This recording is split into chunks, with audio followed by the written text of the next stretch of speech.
Hello dear student, આજનો આપણો વિષય છે વિજ્ઞાન ધોરણ 8 પાઠ 18 હવા અને પાણીનું પ્રદૂષણ.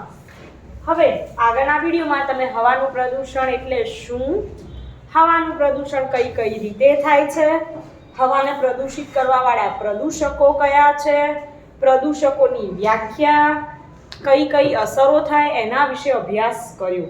બરાબર ને? હા કે ના? હા. હવે તમારે આ વિડીયોમાં શું શીખવાનું છે? તો આપણે આ વિડીયોમાં શીખીશું તાજમહાલ એક કેસ સ્ટડી, ગ્રીન હાઉસ અસર અને જળ પ્રદૂષણ. તો હું તમને આ પોઈન્ટની શરૂઆત કરું એ પહેલા વર્ગમાં બેઠેલા વિદ્યાર્થીઓને થોડા પ્રશ્ન પૂછીશ. હા, તમે ઘરે બેઠા છો તો તમારે ઘરે પણ જવાબ આપવાના. ઘરે મમ્મી પપ્પા હશે, ભાઈ બહેન હશે તો તમે જવાબ આપી શકો અને એકલા પણ બોલી શકો છો. બરાબર? તો પાઠ્યપુસ્તક જોડે રાખજો, નોટબુક જોડે રાખજો. ચાલો, તો હવાનું પ્રદૂષણ એટલે શું? કોણ કહેશે વર્ગમાં બેઠેલા વિદ્યાર્થીમાંથી? મેં તમને વાંચવા પણ સમય આપ્યો હતો અહીંયા કાલે અને ઘરેથી વાંચવા પણ કહ્યું હતું. બરાબર? બોલો લીગમ. હવામાં થતા અનિચ્છનીય ફેરફાર કે જે માનવ જીવન માટે હાનિકારક છે તેને હવાનું પ્રદૂષણ કહે છે. બરાબર? કે હવામાં એવા ફેરફાર થાય છે કે જે ફેરફાર આપણા માટે કેવા છે? હાનિકારક. આપણામાં જો એ હવામાં ફેરફાર થાય આપણને નુકસાન પહોંચાડી શકે છે માનવ જીવનને. બરાબર? ઘણા બધા રોગો થાય, ઘણી સમસ્યાઓ થાય, તો એને કહેવાય છે હવાનું પ્રદૂષણ. રાઈટ? હવે બીજો એક પ્રશ્ન, વાયુ પ્રદૂષકો કોને કહેવાય? બોલો પૃથ્વી. જે પદાર્થો હવાને પ્રદૂષિત કરે છે તેને વાયુ પ્રદૂષકો કહે છે. સરસ. જે પદાર્થો હવાને પ્રદૂષિત કરે તેને શું કહેવાય? વાયુ પ્રદૂષકો. ઓકે, હવાને પ્રદૂષિત કરવાવાળા પરિબળોના નામ જણાવો. કયા કયા પરિબળો હવાને પ્રદૂષિત કરે છે? યસ મિસ બોલો. કારખાના, વિદ્યુતના મથકો, ધુમાડા, બળતણના લાકડા અને છાણાના દહન એ પ્રદૂષિત કરે છે. તો હવે આપણે જોઈએ કે આ જે પદાર્થો છે, પરિબળો છે, એ હવાનું પ્રદૂષણ ફેલાવે છે. તો એમાંથી ધુમાડામાંથી કયો વાયુ ઉત્પન્ન થાય છે? બોલો. ચાલો, ધુમાડામાંથી કયા કયા વાયુ ઉત્પન્ન થાય છે? કાર્બન ડાયોક્સાઇડ અને carbon monoxide. Yes, carbon dioxide, carbon monoxide. હવે બાળકોમાં વિઝિંગ એટલે શું?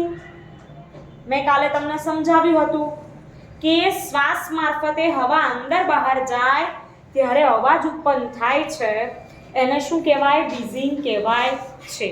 પછી ક્લોરોફ્લોરોકાર્બન CFC વિશે પણ સમજાવ્યું હતું. તો CFC ક્યાં ક્યાં ઉત્પન્ન થાય છે? બોલો, પાઠ વાંચ્યો હોય તો જવાબ આવડે. તો આપણે રેફ્રિજરેટર, AC, એરોસોલ સ્પ્રે એ બધામાં CFC ઉત્પન્ન થતો હોય છે. આ મેં તમને એટલા માટે પૂછ્યું કે તમે જે ભણો છો, બરાબર, હું તમને જે ભણાવું છું એનું તમારે પુનરાવર્તન કરવાનું, વાંચન કરવાનું, તો તમને વધારે ને વધારે પ્રશ્નોના જવાબ આવડશે. હવે તમે વાંચો જ નહીં, વિડીયો પણ ના જુઓ તો તમને કશું આવડે ખરું? ના આવડે. હવે જુઓ, તાજમહેલ એક કેસ સ્ટડી. આપણા પોઈન્ટ પર જઈએ. છેલ્લા 2 દાયકાથી ભારતમાં પ્રવાસીઓનું મુખ્ય આકર્ષણ એવો ખૂબ પ્રખ્યાત આગ્રામાં આવેલો તાજમહેલ ચિંતાનો વિષય બન્યો છે. તો તમને પ્રશ્ન પૂછાય, તાજમહેલ ક્યાં આવેલો છે? આગ્રામાં. કઈ નદીના નજીક છે? યમુના. યાદ રાખજો. હા,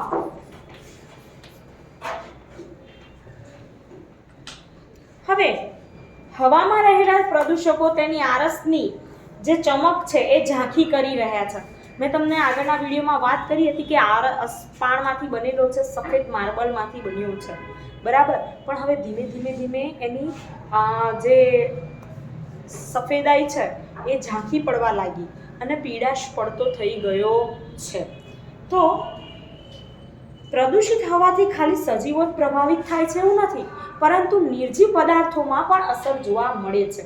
આપણે ઇમારતોની જ વાત કરીએ. આપણું બાજુનું જ ફ્લેટ છે, બરાબર. તમે અહીંયા વર્ગખંડમાં બેઠા છો, તમે બાજુનો ફ્લેટ જોઈ શકો છો. તો વર્ષો પછી એની જ્યારે નવું બનાવેલું હોય કોઈ બિલ્ડિંગ તો કેવું દેખાય? ખૂબ જ સરસ. પછી ધીમે ધીમે ધીમે 10, 15, 12, 20 કે 50 વર્ષ પછી બિલ્ડિંગ કેવું થઈ જાય છે? જૂનું થઈ જાય, બરાબર. તમે આપણે ઘરમાં અંદર બહાર બધી સાઈડ રંગ કરાવીએ, સરખું કરાવીએ તોય એની જે દિવાલો, એનું બાંધકામ હોય છે, બધું શું થવા લાગે છે? ધીમે ધીમે ઝાંખું પડવા લાગે, તૂટવા લાગે છે. કેમ? કારણ કે નિર્જીવ વસ્તુઓ પર પણ અસર થાય છે. હવે આગ્રા તેની આસપાસ આવેલા ઉદ્યોગો જેવા કે રબર પ્રોસેસિંગ, વાહન ઉદ્યોગ, રસાયણો અને ખાસ કરીને મથુરા ઓઇલ રિફાઇનરી. કયા કયા ઉદ્યોગો? અંડરલાઈન કરજો, પ્રશ્નમાં આવશે. રબર ઉદ્યોગ, રસાયણ ઉદ્યોગ, એમાંય મથુરા રિફાઇનરી છે, ઓઇલ રિફાઇનરી, અને રબર પ્રોસેસિંગ, રસાયણ, એમાંથી સલ્ફર ડાયોક્સાઇડ અને નાઇટ્રોજન ડાયોક્સાઇડ ઉત્પન્ન કરવા માટે જવાબદાર છે. કયા વાયુઓ ઉત્પન્ન થાય છે? Sulphur dioxide.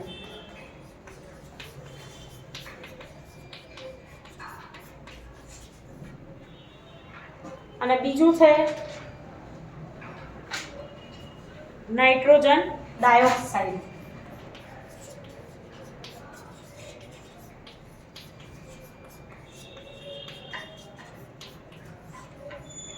બરાબર. આ પ્રદૂષકો છે જે ઉત્પન્ન થાય છે. હવે વાતાવરણમાં રહેલી પાણીની વરાળ સાથે આ વાયુઓ પ્રક્રિયા કરે. આપણે જાણીએ છીએ વાતાવરણમાં શું રહેલું છે? પાણીની વરાળ, જેને આપણે બાષ્પ પણ કહીએ છીએ. બાષ્પ તરીકે ઓળખાય છે, જાણો છો? હા. તો એ જે પાણીની વરાળ છે એ આ વાયુઓ સાથે સંયોજાય છે, બરાબર. રાસાયણિક પ્રક્રિયા કરે છે અને આ સલ્ફર ડાયોક્સાઇડ છે શેમાં ફેરવાઈ જાય છે? સલ્ફ્યુરિક એસિડમાં ફેરવાઈ જાય છે. અને નાઇટ્રોજન ડાયોક્સાઇડ છે નાઇટ્રિક એસિડમાં ફેરવાઈ જાય છે. અને લખજો, હા, શેમાં ફેરવાઈ જાય? Sulphuric acid.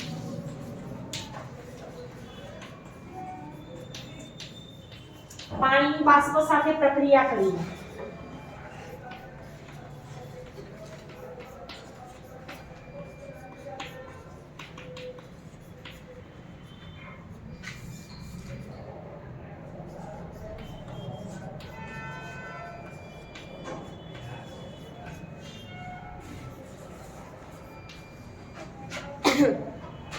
હવે અને આ જે એસિડ છે ને એ એસિડ વરસાદ સાથે નીચે પડી અને વરસાદને એસિડિક બનાવે છે.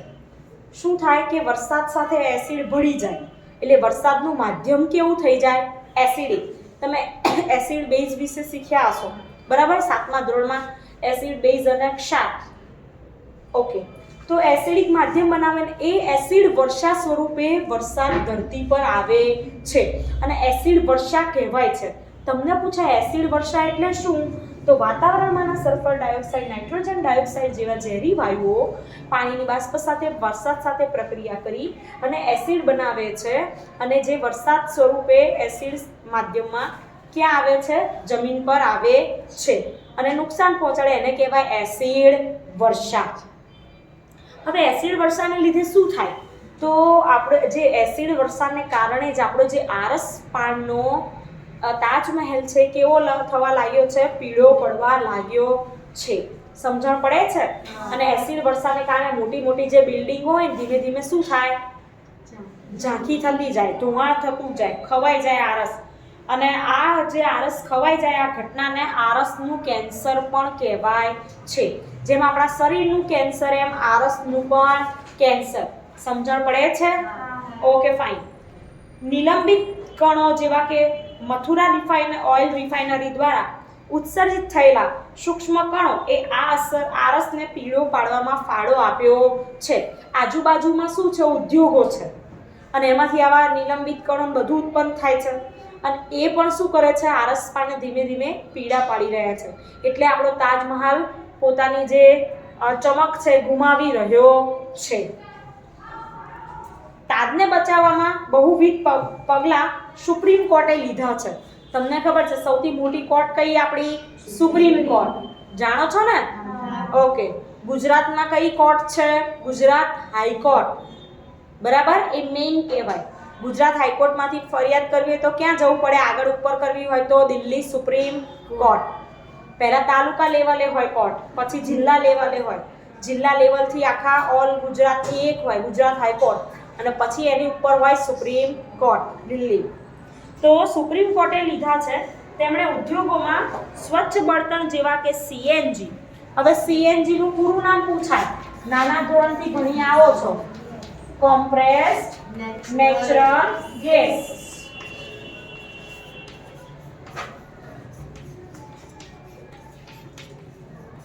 બરાબર. સીએનજી દબાણયુક્ત કુદરતી વાયુ છે.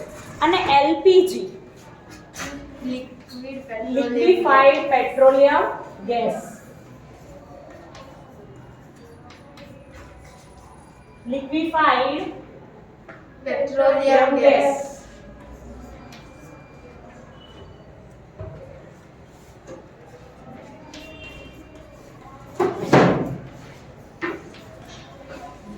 બરાબર, બે થયા.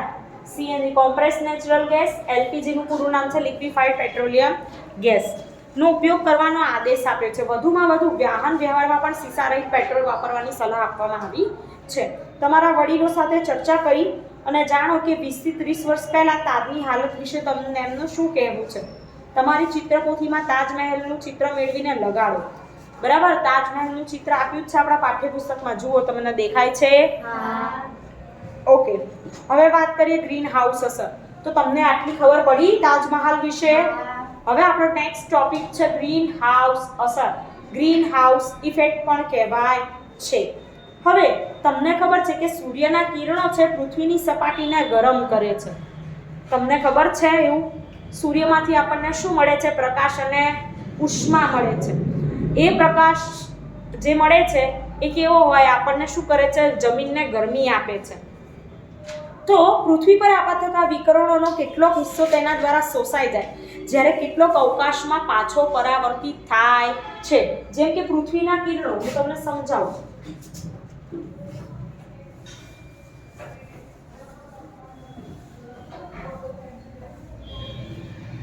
અહીંયા જુઓ, આ છે આપણે પૃથ્વીના કિરણો. સોરી, આ છે આપણી પૃથ્વી.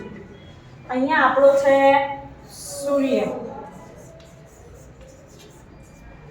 આ આપણી પૃથ્વી. હવે સૂર્યના કિરણો શું થાય છે? પૃથ્વી પર પડે છે. એટલે આ જમીન આપણી હોય એ શું થાય? ગરમ થાય. કેટલોક ભાગ પૃથ્વી કિરણોને શોષી લે છે અને કેટલોક આપણા અવકાશમાં એટલે વાતાવરણમાં શું કરે છે? પરાવર્તિત કરે છે. અડધો શોષાઈ જાય ને અડધો શું થાય? પરાવર્તિત થાય. હવે એ પરાવર્તિત થાય એ ભાગ ક્યાં જાય? વાતાવરણમાં. બરાબર, એ વાતાવરણમાં પહોંચ્યો. હવે આ રોકાયેલા કિરણો ફરીથી શું કરે? પૃથ્વીને ગરમ કરે. સીધા સૂર્યના કિરણો જ્યારે પડ્યા ત્યારે તો પૃથ્વી ગરમ થઈ, અડધા શોષાઈ ગયા. હવે બીજા બાકીના વાતાવરણમાં ગયા એટલે આપણું વાતાવરણ શું કરે? પૃથ્વીને ગરમ કરે. હવે જો તમે નર્સરીમાં કે અન્ય કોઈ સ્થળે ગ્રીન હાઉસ જોયું હોય તો તમને જોયું હોય તો યાદ કરો કે એવી સંરચના છે કે સૂર્યની ગરમી અંદર આવી શકે પણ બહાર જઈ ન શકે. તમે ગ્રીન હાઉસ જોયા છે? લીલા રંગથી આવી રીતે આખું એવું રાખવામાં આવે છે. ઘર નહીં, હાઉસ એટલે ઘર નહીં, પણ એવું બનાવેલું હોય નર્સરીમાં ને એમાં જાઓ ને તો તમે જોજો લીલા રંગનું ચાદરું હોય આખું ઉપર લગાવ્યું હોય ચારેય બાજુ, અથવા તો લીલા રંગના શેડ લગાવેલા હોય ચારેય બાજુ, કવર કરી નાખે આખું. એવું આવરણ હોય, એવું પ્લાસ્ટિકનું વાપરેલું હોય છે કે સૂર્યપ્રકાશ અંદર તો પણ પાછો બહાર જઈ શકે નહીં. બરાબર. તો પૃથ્વીના વાતાવરણ દ્વારા વિકિરણોને રોકવાની બાબત પણ કંઈક આના જેવી જ છે. એટલા જ માટે તેને ગ્રીન હાઉસ અસર કહે છે. આ પ્રક્રિયા વગર પૃથ્વી પર જીવન શક્ય નહોતું, પણ હવે એ જીવનને જોખમમાં મૂકી રહી છે. કેમ ખબર છે? ધીમે ધીમે ધીમે વાતાવરણનું જે ગરમીનું પ્રમાણ છે વધવા લાગ્યું છે અને વાતાવરણમાં કાર્બન ડાયોક્સાઇડ વાયુનું પ્રમાણ પણ વધવા લાગ્યું. તો એ કાર્બન ડાયોક્સાઇડ વાયુ છે ને એ આ ગ્રીન હાઉસ અસર માટે જવાબદાર છે. તમને પૂછાય કે કયો વાયુ ગ્રીન હાઉસ અસર માટે જવાબદાર? Carbon dioxide. જો ગ્રીન હાઉસ અસરની તમને વ્યાખ્યા સમજાવું શોર્ટમાં કે પહેલાના સમયમાં પૃથ્વી પર વૃક્ષોનું પ્રમાણ વધારે હતું. બરાબર. હવે ધીમે ધીમે વૃક્ષો શું થઈ ગયા? ઓછા થતા ગયા. સમજણ પડે છે? અને વાતાવરણમાં કાર્બન ડાયોક્સાઇડનું પ્રમાણ શું થયું? વધવા લાગ્યું. હવે કાર્બન ડાયોક્સાઇડ પણ શું કરે કે કિરણોને શોષણ, ગરમી આપે. પૃથ્વી પર પણ શું થાય? આવી રીતે કિરણો શોષાય, ગરમી આપે. એટલે ગરમીનું તાપમાન પ્રમાણ શું થયું? વધવા લાગ્યું. કે જુઓ, તમે જાણો છો કે CO2 એ હવામાનના ઘટકનો એક છે.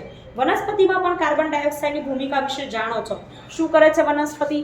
ફોટોસિન્થેસિસ એટલે કે પ્રકાશ સંશ્લેષણની પ્રક્રિયા કરે છે.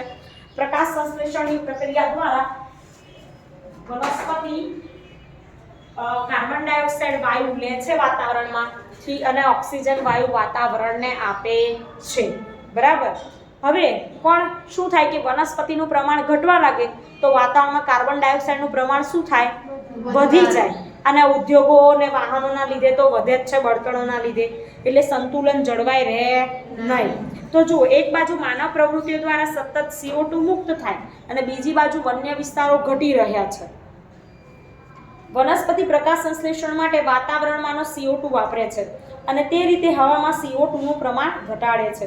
વન નાબૂદીને લીધે હવામાં CO2 નું પ્રમાણ વધે છે કારણ કે જે વનસ્પતિ CO2 નો વપરાશ કરે તેની સંખ્યા ઘટી ગઈ.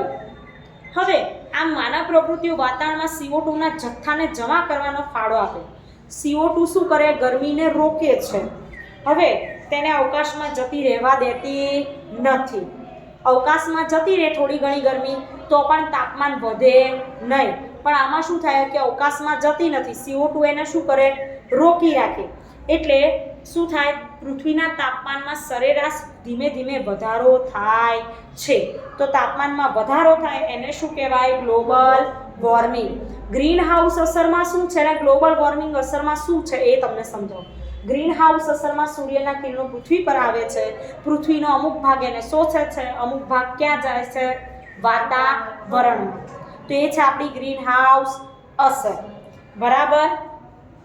એટલે કે અને એની રચના એ છે બરાબર કે પૃથ્વીમાંથી જે કિરણો આવે છે, સૂર્યમાંથી એ પૃથ્વી પર આવે પણ એને પાછા જવા દે નહીં. એ ગ્રીન હાઉસ. જ્યારે ગ્લોબલ વોર્મિંગ શું છે? અત્યારે તમને ખબર છે, હવે શિયાળો ચાલતો હતો તો ઠંડી કેટલી બધી પડતી હતી હમણાં વચ્ચે, ખબર તમને? પછી ચોમાસામાં અમુક વાર ફૂલ વરસાદ પડે, અમુક વાર સાવ કોરું હોય. ઘણીવાર ઉનાળામાં વરસાદ પડી જાય છે. હવે ઉનાળો આવશે, આપણું તાપમાન 50 ડિગ્રીએ પહોંચી જાય છે. તો એ શેના કારણે થઈ રહ્યું છે? Global warming. વિશ્વ માટે ખૂબ મોટી સમસ્યા છે ગ્લોબલ વોર્મિંગ. જે કુદરતનું સંતુલન હોય ને એ જળવાઈ રહેતું નથી. ધીમે ધીમે ધીમે એમાં ફેરફાર થવા લાગ્યા છે, ચેન્જીસ. તો આ ગ્લોબલ વોર્મિંગ શેના કારણે થાય છે? CO2 ના કારણે. વાતાવરણમાં CO2 નું પ્રમાણ વધવાથી તાપમાનમાં વધારો થાય છે અને એ પ્રક્રિયાને કહેવાય છે ગ્લોબલ વોર્મિંગ. યાદ રહેશે? અંડરલાઈન કરો.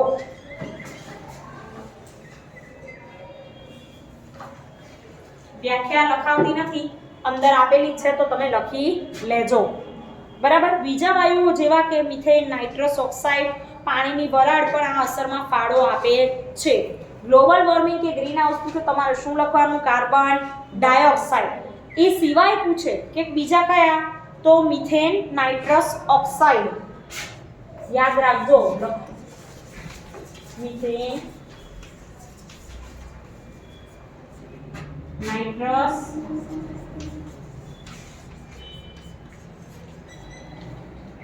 ઓક્સાઇડ, પાણીની વરાળ.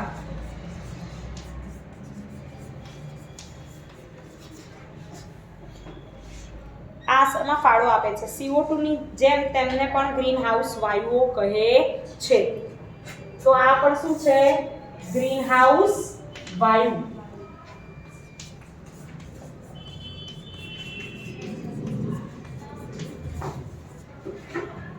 CO2 તો છે જ, પણ આ છે. હવે જો વિશ્વભરની સરકાર માટે ગ્લોબલ વોર્મિંગ એ ચિંતાનો વિષય છે. ગ્રીન હાઉસ વાયુઓનું ઉત્સર્જન ઘટાડવાના કરાર કર્યા છે. ધ ક્યોટો પ્રોટોકોલ આવો જ એક કરાર છે. હવે સરકારને આવું થાય, એમને તો દેશના લોકોનું ભવિષ્યની ચિંતા હોય, બરાબર છે, સજીવની જીવનની ચિંતા હોય, એટલે આવા બધા કેવી રીતે ઘટાડી શકાય એના માટે કરારો કરતા હોય, યોજનાઓ બહાર પાડતા હોય, બરાબર, ઘણા નિયંત્રણો પણ લાવતા હોય. તો એમાંનો એક છે ધ ક્યોટો પ્રોટોકોલ. બુજોને જાણીને ખૂબ આશ્ચર્યમાં છે કે પૃથ્વીના તાપમાનમાં 0.5 અંશ સેલ્સિયસ જેટલો નાનો ફેરફાર પણ આટલી ગંભીર અસર ઉત્પન્ન કરી શકે છે. પહેલી તેને જણાવે છે કે તેણે હમણાં જ સમાચાર પત્રમાં વાંચ્યું હતું કે હિમાલયમાં આવેલી ગંગોત્રીની હિમશિલા પણ ગ્લોબલ વોર્મિંગને કારણે પીગળી ગઈ. તમને પૂછાય પરીક્ષામાં એસિડ વર્ષા એટલે શું? તેનાથી થતા નુકસાન જણાવો. તમને પૂછાય ગ્રીન હાઉસ અસર વિશે સમજાવો. તમને એવો પણ પ્રશ્ન પૂછાય ગ્લોબલ વોર્મિંગ એટલે શું? તેનાથી થતા ગેરફાયદા જણાવો. તો તમારે સૌપ્રથમ પહેલા વ્યાખ્યા લખવાની અને પછી એની ડિટેલ્સ લખવાની છે. હવે વાત કરીએ કે ગ્લોબલ વોર્મિંગ. તો તમને ખબર છે કે ધીમે ધીમે જે હિમાલય છે, પછી હિમશિલાઓ છે, એ પીગળવા લાગી છે. અને પીગળવાથી શું થયું કે જે પવનો છે, પછી વરસાદ, એનું પ્રમાણ વધવા લાગ્યું, ઠંડી વધવા લાગી છે. બીજું એક કારણ કે પીગળી જવાથી દરિયામાં જે પાણીનું પ્રમાણ હોય એ પણ શું થયું? વધવા લાગ્યું. તો પાણી સપાટી વધારે ને વધારે રોકવા લાગ્યું છે. જો આવું ને આવું રહે ને, હિમશિલાઓ પીગળી જાય તો શું થઈ જાય? માનવ જીવન નાશ થઈ જાય, બધું પાણી પૃથ્વી પર ફરી વળે. સમજણ પડે છે? બધી જગ્યાએ સંતુલન જળવાઈ રહેવું ખૂબ જરૂરી. તો ગ્લોબલ વોર્મિંગને લીધે દરિયાની સપાટીમાં નાટકીય ઢબે વધારો જોવા મળી શકે તેમ છે. ઘણા બધા પ્રદેશોમાં કિનારાના વિસ્તારોને અગાઉથી જ પૂરગ્રસ્ત છે. ગ્લોબલ વોર્મિંગને લીધે વરસાદ પડવાની પદ્ધતિમાં, ખેતી, જંગલો, વનસ્પતિ અને પ્રાણીઓમાં વિશાળ શ્રેણીમાં અસરો ઊભી થઈ શકે છે. ગ્લોબલ વોર્મિંગથી ખતરો હોય તેવા લોકરહેણાંકવાળા વિસ્તારોમાં એશિયા મુખ્ય છે. આપણે કયા ખંડમાં રહીએ છીએ? એશિયા. ખબર છે ને? સામાજિક વિજ્ઞાન ભણો છો? ગુડ. ઓકે. તો તાજેતરના આબોહવા પરિવર્તનના અહેવાલ મુજબ આપણે ગ્રીન હાઉસ વાયુઓના આ વર્તમાન સ્તરને જાળવી રાખવા ખૂબ ઓછો સમય આપેલો છે. નહીંતર આ સદીના અંત સુધીમાં તાપમાન સરેરાશ 2 ડિગ્રી સેલ્સિયસ જેટલું વધી જશે, જે ખરેખર ભયજનક સ્તર માનવામાં આવે છે. તો તમને મેં આ 3 પોઈન્ટ સમજાવ્યા કે ગ્રીન હાઉસ અસર, માર્બલ કેન્સર, બરાબર, અને ગ્લોબલ વોર્મિંગ, એસિડ વર્ષા. તો તમારે નોટબુકમાં પ્રશ્નો લખવાના છે. આમાંથી 2 માર્ક્સના પ્રશ્ન પૂછાઈ શકે. એક વાક્યવાળા તો પૂછાય, પણ કેવા? 2 માર્કવાળા પણ પૂછાય. તો તમારે એ રીતે જવાબ લખવાના છે. ઘરે પ્રેક્ટિસ વધારે ને વધારે કરતા રહો, પાઠ વાંચો. પરીક્ષા આવી જશે, ખબર પણ નહીં પડે, મોઢે લખાણ થશે તો બહુ તકલીફ પડશે. તો તમે બધા વિદ્યાર્થી મિત્રો તૈયારી કરતા રહેજો. Thank you.